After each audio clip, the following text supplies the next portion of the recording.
Nesta meditação, quero dividir com você sobre um livro da Bíblia do Antigo Testamento. É o livro de Eclesiastes.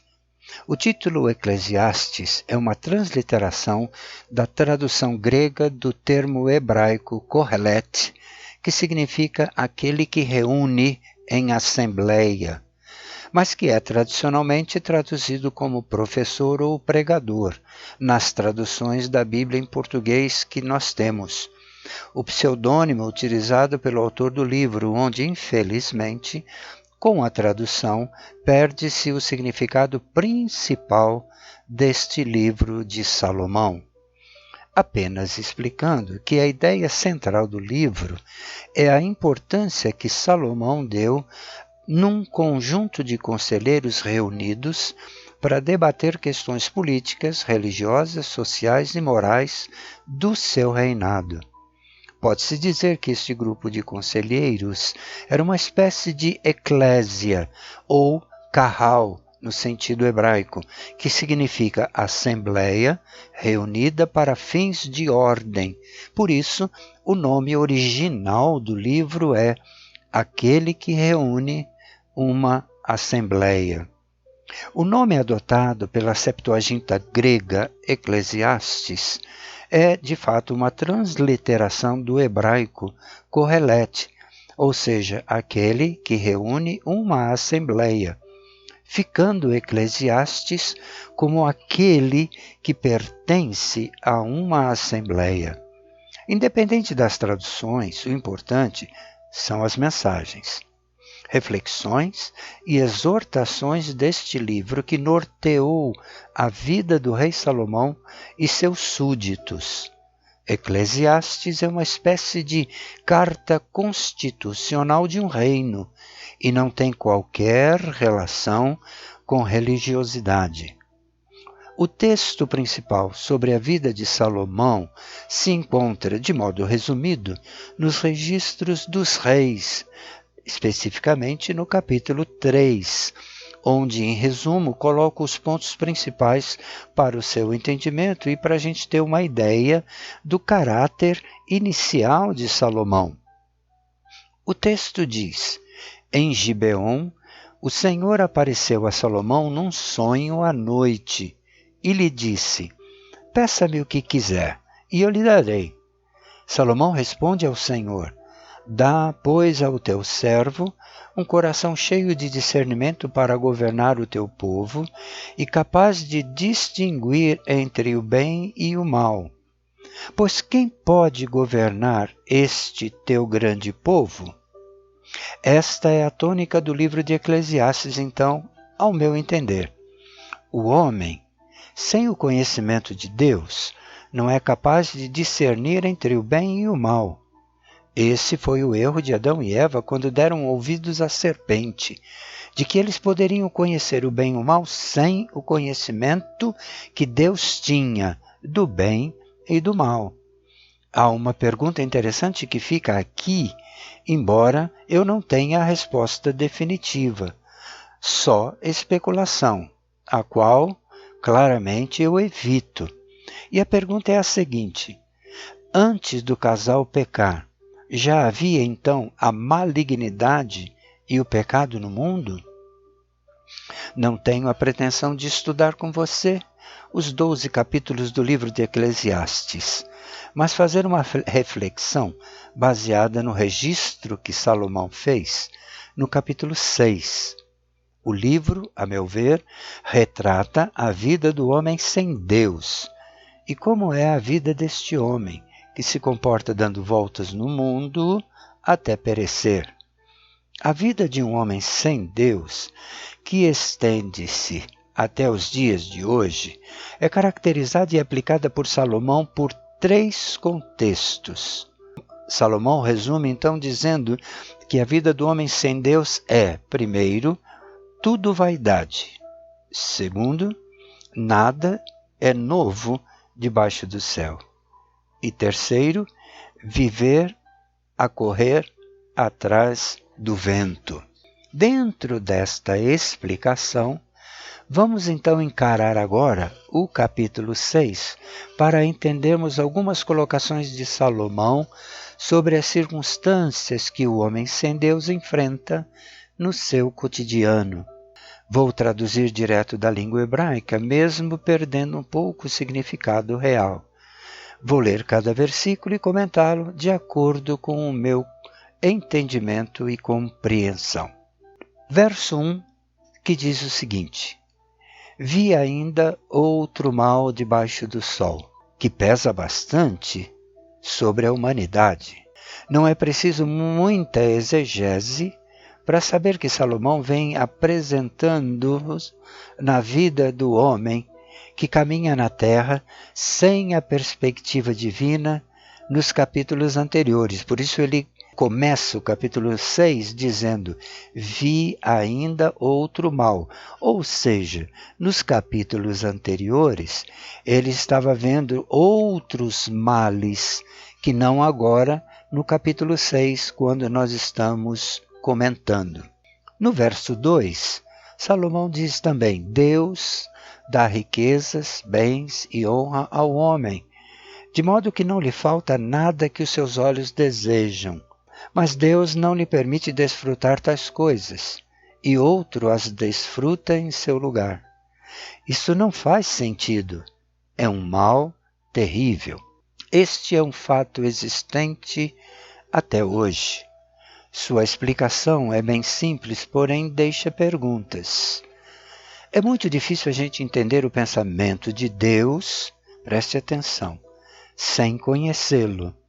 Veja, é bem difícil entender Salomão se não conhecermos o que Salomão conhece, o que Deus conhece.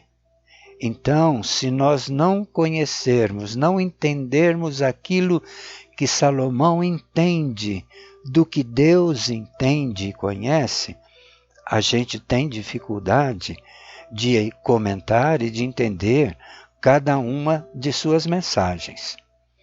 Há, graciosamente, para seu uso, uma forma de se viver no planeta, que é usar os seus recursos.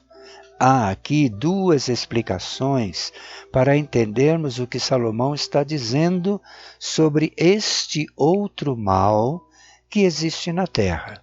Primeira, que Deus dá ao homem tudo aquilo que o homem deseja, mas que ele mesmo pode ou não desfrutar. Ou seja, ele reúne riquezas, mas dependendo da sua aplicação, Deus não lhe permite aproveitá-las. Afinal, não podemos esquecer, tudo o que o planeta possui não pertence ao homem, mas pertence a Deus. O homem apenas as usa como sua permissão. E segundo a explicação, nós podemos entender o seguinte: pode ser que tudo aquilo que o homem conquista pode ser levado por outra pessoa, no estilo de roubo ou furto. Nos versos 3 a 5, Salomão diz o seguinte: um homem pode ter 100 filhos e viver muitos anos. No entanto, se não desfrutar as coisas boas da vida, digo que uma criança que nasce morta e nem recebe um enterro digno tem melhor sorte do que ele. Ela nasce em vão e parte em trevas, e nas trevas o seu nome fica escondido. Embora jamais tenha visto o sol ou conhecido qualquer coisa, ela tem mais descanso do que tal homem. Podemos fazer aqui uma boa inversão do verso para podermos entender Salomão. Podemos dizer o seguinte: um homem pode ter 100 filhos e viver muitos anos se souber desfrutar as coisas boas da vida.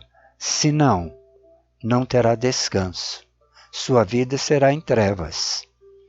O exemplo que Salomão usa é por demais profundo e nos deixa perplexos com tal comparação, para se ter uma ideia do que é o homem que vive no mundo sem entendimento e sem discernimento. É um homem que vive em trevas, na escuridão do conhecimento e sabedoria. Por certo, em todo o tempo, se vê crianças nascendo mortas, sem o devido amor de se ter até um enterro decente. Isto é cruel, mas também é cruel viver no mundo sem entendimento. É um homem que vive em trevas, na escuridão do conhecimento e da sabedoria. Versos 6 e 7, também Salomão continua dizendo: pois de que lhe valeria viver 2000 anos e não poder desfrutar da sua prosperidade? Afinal, não vão todos para o mesmo lugar? Todo o esforço do homem é feito para a sua boca, contudo seu apetite jamais se satisfaz. Há aqui as razões que revelam por que o homem vive num mundo sem Deus. Primeiro, porque ele não sabe desfrutar sua prosperidade. Esta palavra original significa aproveitar o suprassumo da prosperidade. Prosperidade que é bem-estar saudável, bem-estar mental, bem-estar social. Segundo, que este homem que vive em trevas da sabedoria só se preocupa e se esforça em preencher unicamente suas paixões físicas, mas não sabe que cada uma delas nunca irá satisfazê-lo. Versos 8 e 9 diz também que vantagem tem o sábio em relação ao tolo? Que vantagem tem o pobre em saber como se portar com sabedoria? Melhor é contentar-se com o que os olhos veem, do que vaguear no apetite. Isto também não faz sentido. É correr atrás do vento. A vantagem do sábio sobre um tolo ou sobre aquele sem entendimento é que ele pode usar a sabedoria, ou seja, ele sabe usar a sua vida na terra do ponto de vista de Deus, para adquirir e aproveitar de modo certo as riquezas e os bens. Não podemos esquecer que Salomão pediu a Deus sabedoria e entendimento para governar um povo e discernir entre o bem e o mal, quando ele não tinha nem a sabedoria, nem as riquezas que Deus lhe deu. Agora ele precisava de entendimento para não só governar uma nação, como também sabedoria para gerir seus bens e riquezas, que ele entendeu que estas riquezas não satisfazem a sua alma. Salomão entende que somente a sabedoria vinda de Deus alimenta sua alma e dá sentido. Se torna uma busca desenfreada, sem sentido. Ele usa essa expressão correr atrás do vento e traz muita dor de cabeça. Verso 10, Salomão continua dizendo: o que quer que venha à existência foi nomeado muito antes, e é sabido que é homem, e ele não pode competir com quem é mais forte, quem é mais poderoso do que ele. A verdade é que é muito difícil ceder à inclinação do coração. Quem pode competir com aquele que é mais poderoso do que ele? Há alguém suficientemente santo para enfrentar a má inclinação do coração e evitar o pecado? A razão da criação foi nomeada antes. Veja bem, é esta a razão, e esta razão é o próprio homem. A palavra Adão em hebraico é formada por 3 letras: Aleph, Dalet e Mem. Aleph de Adão, Dalet de Davi e Mem de Messias. Ele é a base para todo bem que existe. Seu nome precedeu a criação do mundo. Ele foi maior e espiritualmente mais santo que qualquer outra criação existente. E a despeito de tudo isso, Adão não teve força para competir com aquele que é mais poderoso do que ele. E não era Satanás a serpente, era a má inclinação do seu coração. Por isso, o homem precisa estabelecer e conhecer os limites de sua existência. Isto só é possível se ele se render às orientações de Deus que o criou, porque Deus sabe como e para que objetivo o criou. Verso 11, estamos quase terminando, diz o seguinte: vendo o que há muitas coisas que aumentam a futilidade, o que é melhor então para o homem? Não temos aqui mais informações de Salomão sobre as muitas coisas que aumentam a futilidade do homem. Mas podemos ter uma ideia, não é verdade? Porque há muitas coisas no mundo que atraem o homem para uma vida sem sentido, apesar de que ele possui tal inclinação. Esta é a pior doença e é fatal, porque a depressão é uma doença fatal. Haja vista a grande quantidade de famosos, homens de negócio, ricos, vivendo uma terrível depressão. Outra situação muito difícil de entender é a vida regalada e de sucesso dos perversos, não é mesmo? Pensamos que benefício temos em ser sábios e santos. Ou que benefício um homem pobre tem em continuar servindo a Deus, enquanto outros perversos são ricos e afortunados? Podemos argumentar que aqueles que não ouvem os ensinos de Deus se limitam a ter sucesso apenas nesta vida, enquanto os que ouvem a Deus serão recompensados muito mais eternamente. De fato, são muitas coisas, atividades com as quais o homem se envolve durante a sua vida na terra, como as riquezas, poder e prazeres. Mas o homem sabe que, apesar de possuir todas estas coisas, sua alma sempre se sentirá fútil e com sede.